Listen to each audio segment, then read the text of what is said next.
প্রথমে ওই যে ইয়ার মধ্যে ওই যে মাটির যেটার মধ্যে বানাবেন, হ্যাঁ হ্যাঁ, ওটার মধ্যে প্রথমে গুঁড়ি দেওয়া হইলো, তারপরে যে গুড় দেওয়া হচ্ছে, আবার আবার গুঁড়ি দেওয়া হইলো।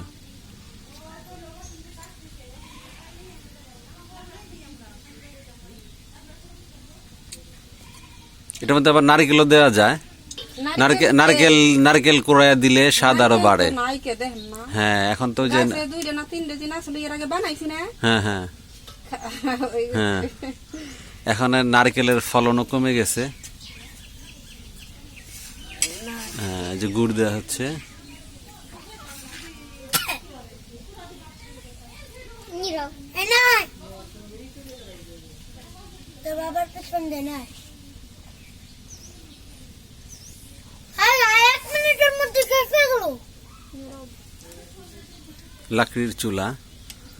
লাকড়ির চুলা রান্নার স্বাদ একটু বেশি হয়।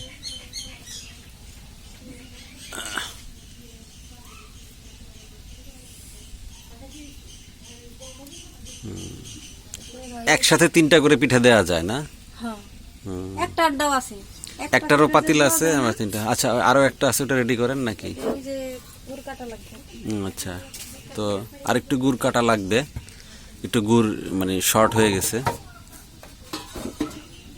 এখন আরেকটু গুড় কেটে তারপরে আরেকটা পিঠা বসায়া দেয়া হবে।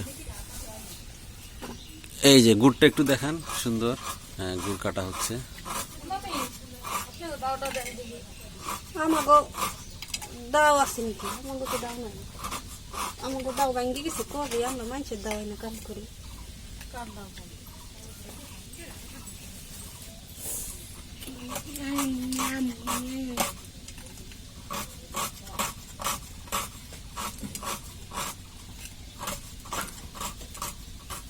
ব্যাস, আপাতত আর কাটেন না। হ্যাঁ, পিঠাটা বানানো কমপ্লিট করেন। এই যে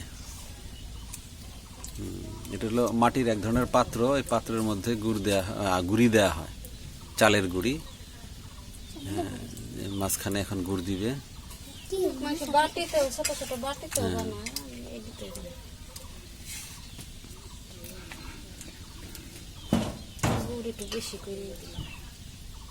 গুড় বেশি দিলে মিষ্টি বেশি হবে।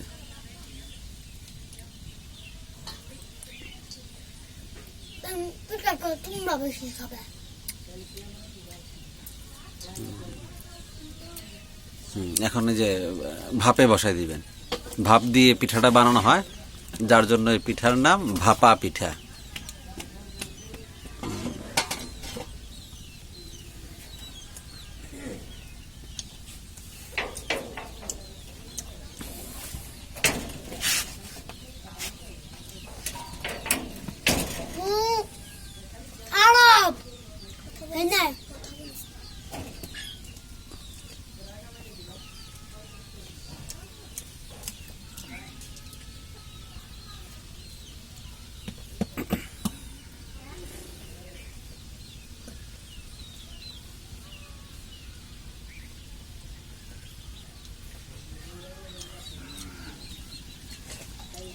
প্রথম যেটা বানাইছিলাম একটু ভাঙিয়ে গেছিল, পরের দেয়া এই মাত্র নামানো ধোয়া ওঠা ভাপা পিঠা।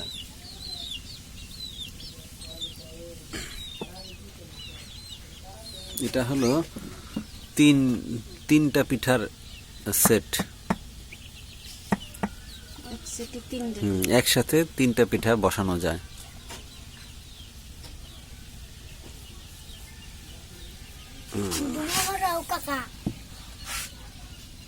এই যে 3টা পিঠা নামলো, আবার 3টা পিঠা দেওয়া হইলো নতুন করে।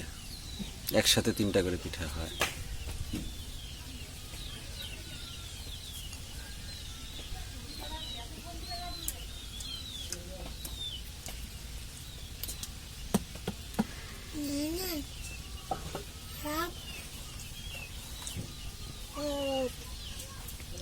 এখন এই যে ঢেকে দেওয়া হবে, তাই না? বাস, এই তো কিছুক্ষণের মধ্যে আবার 3টা পিঠা হয়ে যাবে।